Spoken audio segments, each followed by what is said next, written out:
isi warri dhiiraa nu warri dhiiraa uumama keessan irratti hammeenyan qabnu hammeenya bara dabartanii dharri keessan irree kan biraati malee fakkeenyaaf hanga kan barbaadan argattanitti kuftanii namaa kaatan waan angodhen beeku garaashee jabaatee ofii daartee ishiitti uffisu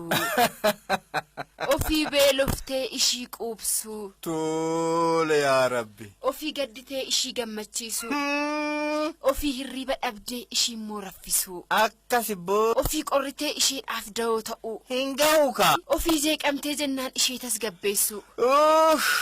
ofii hiyyeessa taatee ishee immoo duroomsu yee kudhaame ooganame kuni jaalala moo gabrummaadha warra gaarii gamaaye gadin waamina jennaani diddanii gabbaaftaniito an maraadhe kaakunoo jaalallee haalaan jaalattuuf garbichas taatee garbitti yoo taate maal qaba ani kanin jedhu ati kan jettu wantummaan dimokiraasii jedhamu si keessatti hin uumamne jaalalaaf dimokiraasiif jaalalli baay'ee walirraa fagaatu kanaafuu akkasi kaaganamoo ganame yoonin akkasitti jaalalaaf jecha si hubamu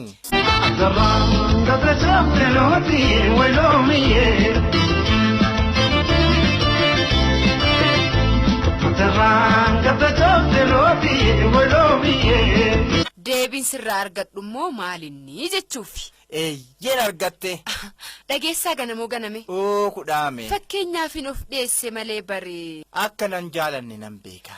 bishaan awaashtaki lagacayii yodaa kan sodaabdeef nagaaftaayii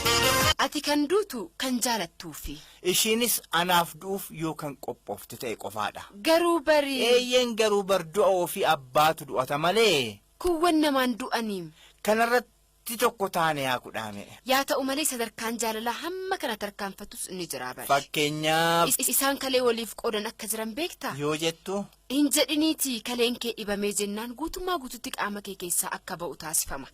sana booda immoo kaleen fayya qabeessa ta'e inni jira taanaan jaalalleen kee yookaan ammoo haadhi warraan kee gaafasiif kennitu gammachuu akkamitu nama dhagahama seeti nama jaalatutu aara kanaan namaaf oole jechuudha isaan tolmaataaf mijaayina jaalallee isaaniitiif qofaa cinqamanis jiru wal argannee jirra maarree kaa jaalallee kan mijaa'us yoo kana ta'e qofaadha yoo kan kana fakkaatu ta'e qofaadha jireenya kee keessatti namni jaalatte suni haalaan si mararuu haalaan ammoo si yaaddessuu qaba jaalalleen si hin yaadne jaalalleen ati yaaddofneef homaa jechuumutti jireenya kee keessatti wanna akkanaa kun si hin qunnamne taanaan wal jaalachuu ishiinis atis jaalachuu dhiifte taanaan akka hin jiraannetti of lakkaayaa Nafti kooti silani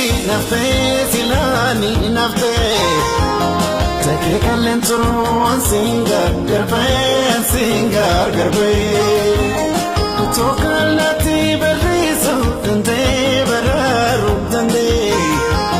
Sefera ko bate se tase